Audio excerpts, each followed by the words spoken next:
What's going on, Immortals and Shadows? Bishy Boss here with another Necromancer build guide. Today I bring you my Inferno spec dungeon build. Alright, and we'll be using the new Weaver Paragon tree, so we'll take a look at that as well. Alright, so as always, let's jump right into the oranges. Okay, so for the helm, we're going to be using Visitant's Sign. Okay, so this is going to extend the duration of our golem. And if you do not run Freedom and Devotion, then this is a great way of making sure you have almost 100% uptime of Golem. Right, so for the chest, we're going to be using Ethereal Boundary. This is going to make it so every time we go into Wraith form, it's going to remove any effect which causes loss of control or decreases movement speed, which is going to be great if we get any elites that put Jailer on us or something like that. But also the main reason why we're having this is because of the Essence Mastery benefit, the Wraith form cooldown bonus of reduction of 3.6. For this build, there's only really 2 chest pieces that can give any benefit at all to the build. And the other one is Gallowsborn, because it also has the Wraith form cooldown here. But we're not really benefiting from dropping corpses, so at least Ethereal Boundary gives us some form of a benefit. Okay, so for the shoulders, we're going to be using Synod's Anointing, which is going to give us an extra skeletal mage. Now for the pants, we're going to be running Proximal Fear, which is going to make us fear any enemies that we hit when we're in Wraith form, which is also going to proc our Detested Curse, which we'll talk about the curse in a little bit. Alright, so for the main hand, we're going to be using Pleasant Venom, which is going to give us the Poison Golem, which is great for dungeons, for throwing into the mobs, especially the bosses, to put the debuff on them so they take that extra damage and just really help melt the bosses away really quick. Okay, for the offhand, we're going to be using Twin Vestige to give us the Empowered Mages, which are the strongest mages in the game. Now for the other main hand, we're going to be using the Similar Crater. Okay, so this makes it so every time we go into Wraith form, we're going to leave an effigy behind of us.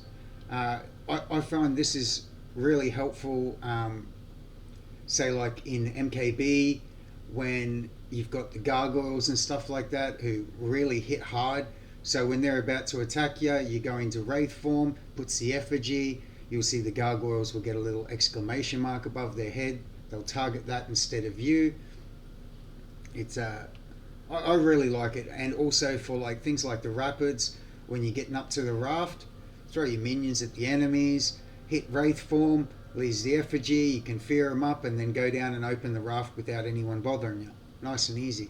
Okay, so for the other offhand, we're going to be using Spite Fetter. A lot of people go, oh, what about Beacon of the Lead for extra golem damage and all this? Yes, we can run many different things, but I like to run this hybrid build this way so that we're getting an essence benefit on pretty much everything that we're using. Alright, we're going to be doing a lot of primary attacks on the bosses while our minions, in between throwing our minions at the bosses.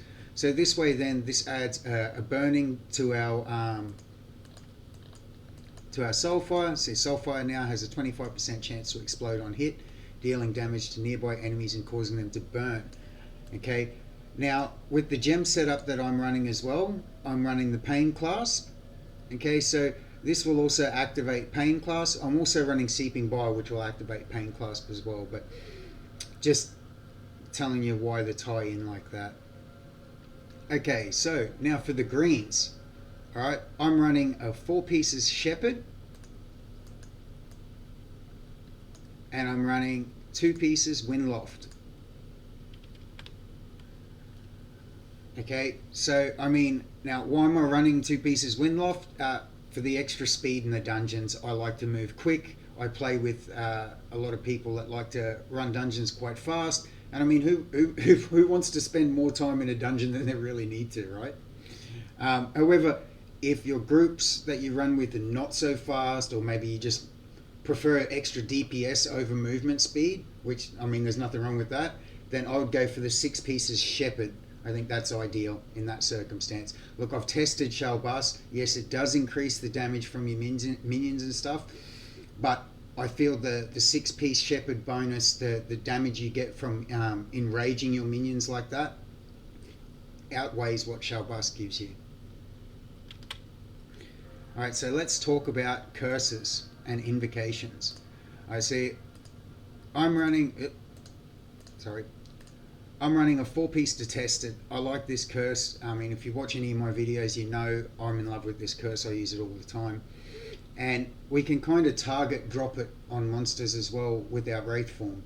So, and having 4 pieces gives us a decent sort of cooldown timer. Now, I'm running 3 pieces invocated as well, just because I love invocations. I've been lucky enough to find some really good pieces with some good invocations, so that's the way I'm going there. And I have 1 piece actually that I do not have the curse activated at all, just because I already have 2 of my pieces of cursed already have healing potion cooldown decreased and a cooldown increase, sorry, and I really don't want to increase my healing potion anymore, and getting 5-piece detested isn't really going to tick it over to that extra cooldown of the curse, so I'm not got that curse activated at all. Alright, so now let's have a look at Paragon tree. Okay, so with this build we're using the new Weaver Paragon tree. Okay, so let's take a look at the big nodes here. So Unseen Dynamism. You gain a stack of Unseen Dynamism as you hit enemies with either a primary attack, skill, or the attacks must alternate between a primary attack or skill to build stacks. Unseen Dynamism increases damage by 1% for every stack up to a maximum of 10 stacks for 3 seconds. So that's an extra 10% damage. Alright. Gaining 3 stacks of, we got Spell Surge here, gaining 3 stacks of Unseen Dynamism within 3 seconds empowers your next 3 primary attacks, causing them to unleash Chain Lightning that arcs through nearby enemies and deals 34% base damage. Now, because we're a summoner with this build, you know, we're going to be doing a lot of primary attacks, so this is good. Okay, Gifted can now stack up to 15 times Unseen Dynamism, so that's 15% damage we're getting actually, not 10. Okay, so Impulsive, Unseen Dynamism no longer loses all stacks but when it expires, but instead will lose 4 stacks every 30 seconds. And the last one, Uncanny, while you have 10 or more stacks of Unseen Dynamism, you will gain Uncanny, which increases your crit hit chance by 6.5%. Now look, these stacks are incredibly easy and quick to run up to 15 stacks, and you can keep them at 15 very easily. Unlike Duelist, where you'd actually struggle sometimes to build up those 10 stacks. Even on a boss fight, I'd maybe get to about 5 or 6 stacks or something like that before the boss is almost dead anyway. So with Weaver, we can get up to our 15 stacks in a heartbeat, and I'll show you that in a bit. So just for Paragon priority, as usual, of course, I've gone and I've grabbed all the damage, and I've grabbed the health, and then I've gone and stacked armor and resistance to make dungeons run a little bit smoother. Okay, so we've got resistance, armor, armor. So you get the point.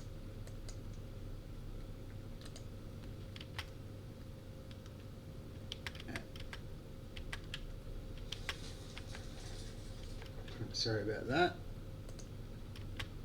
Alright, so let's go find some monsters and just show you how quick these stacks will build up.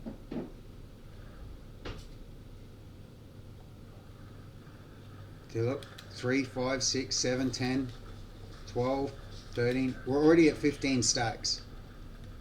So we're already at max stacks. And as you can see, the stacks are staying there.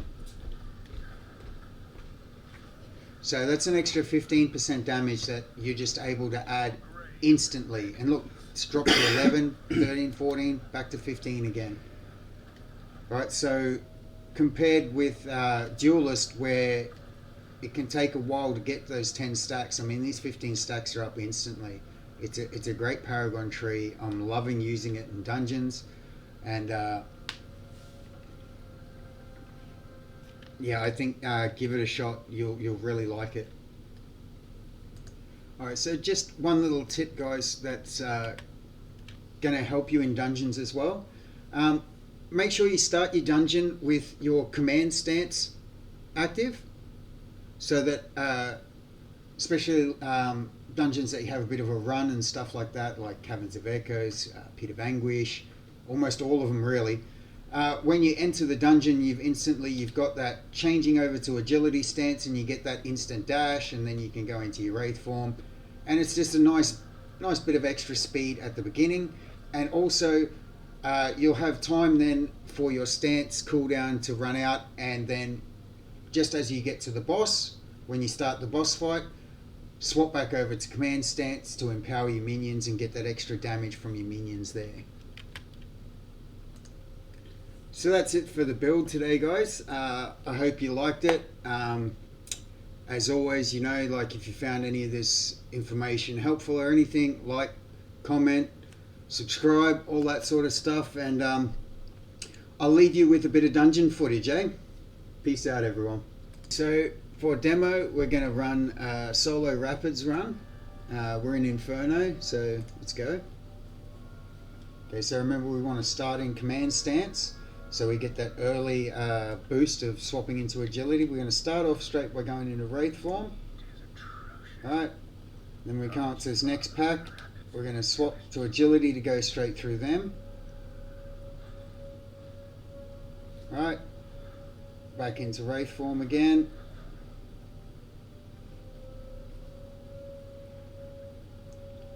Now when we get here, we're going to spawn our golem, mages, skellies, fear them, put the effigy there, come down and hit the rope.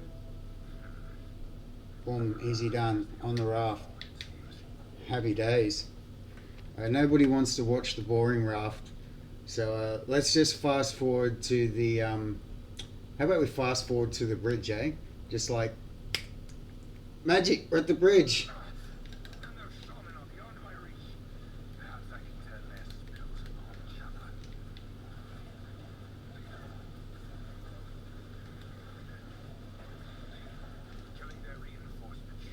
There we go. Bridge nice and easily done. Right, so I guess I'll see you at the end of the waterfall then, eh? Oh, look at that magic. We're at the end of the waterfall. Let's go, wraith it out. Get towards the boss. Golem, skellies, mages, command stance.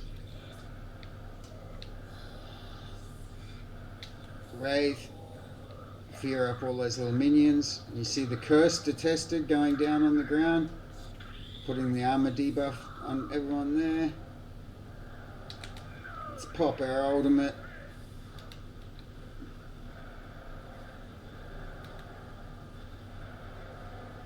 Now I'm not using bloody reach, so I don't need to be at a certain distance from the boss, so I just get in and spam.